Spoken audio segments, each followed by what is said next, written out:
Big boss Telugu season 7కు చాలా మంచి response వచ్చింది. అయితే ఫినాలే డే రోజు జరిగిన బీభత్సం మాత్రం అందరినీ విస్మయానికి గురిచేసింది. ఆ రోజు అన్నపూర్ణ స్టూడియోస్ వద్ద గొడవలు, దాడులు జరిగాయి. పల్లవి ప్రశాంత్ ఫ్యాన్స్ పేరిట పెద్ద విధ్వంసమే సృష్టించారు. అమర్దీప్ కారు, గీతు కారు, అశ్విని కార్లు ధ్వంసం అయ్యాయి. 6 ఆర్టీసీ బస్సులు పగలగొట్టారు. ఒక పోలీస్ వాహనంపై కూడా దాడి చేశారు. ఈ అల్లర్లకు సంబంధించి మొత్తం 2 కేసులు నమోదు కాగా 24 మందిని పోలీసులు అరెస్ట్ చేశారు. తాజాగా బిగ్ బాస్ నిర్వాహకులకు జూబ్లీ హిల్స్ పోలీసులు నోటీసులు జారీ చేశారు. బిగ్ బాస్ అల్లర్లకు సంబంధించి పోలీసులు వేగంగా విచారణ జరుపుతున్నారు. ఇప్పటికే ఈ కేసుకు సంబంధించి 24 మందిని అరెస్ట్ చేశారు. వారిలో బిగ్ బాస్ విన్నర్ పల్లవి ప్రశాంత్ కూడా ఉన్నాడు. అతనికి 2 రోజుల క్రితం నాంపల్లి కోర్టు షరతులతో కూడిన బెయిల్ను మంజూరు చేసింది. 15,000 చొప్పున 2 షూరిటీలు కూడా తీసుకుంది. ప్రతి ఆదివారం పోలీస్ స్టేషన్కు వచ్చి సంతకం కూడా పెట్టాలంటూ ఆదేశించారు.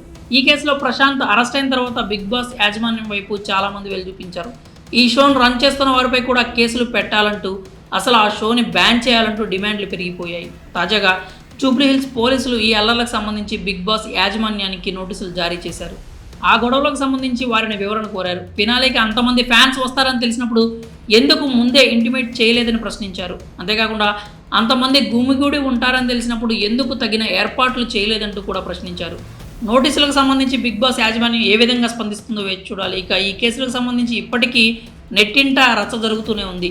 ఆ రోజు ప్రభుత్వ, ప్రైవేటు వాహనాలు ధ్వంసం అయ్యాయి. ఈ దాడులకు సంబంధించి నెటిజన్స్ భిన్నాభిప్రాయాలు వ్యక్తం చేస్తున్నారు.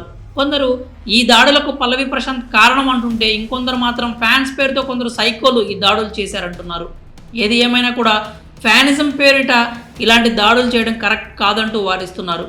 ఈ బిగ్ బాస్ ఘటనను ఉదాహరణగా తీసుకొని ఇప్పటికైనా ఈ ఫ్యాన్ వార్స్ ఆపేయాలంటూ సూచిస్తున్నారు. ఇక విన్నర్ పల్లవి ప్రశాంత్ మాత్రం ఇప్పుడిప్పుడే తన గెలుపును ఆస్వాదిస్తున్నట్లు కనిపిస్తున్నాడు. తాజాగా తన స్పై బ్యాచ్ని కలిశాడు. శివాజీ, యావర్, బోలే షావలీలను కలిశాడు. అందుకు సంబంధించిన ఫోటోలు, వీడియోలు నెట్టింట వైరల్ అవుతూ ఉన్నాయి. ఈ బిగ్ బాస్ అల్లర్ల కేసు ఇంకా ఎన్ని మలుపులు తిరుగుతుందో చూడాలి. మరి బిగ్ బాస్ యాజమాన్యానికి పోలీసులు నోటీసులు జారీ చేయడంపై మీ అభిప్రాయాలు ఏంటో కామెంట్స్ రూపంలో తెలియజేయండి.